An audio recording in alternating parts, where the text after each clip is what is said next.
Certain procedures are common to both R134A and 1234-YF recovery and charging.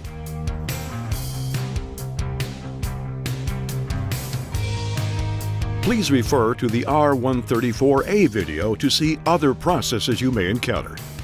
This video will showcase 1234-YF operations. These operations have been condensed for demonstration purposes. The actual length of each procedure will vary.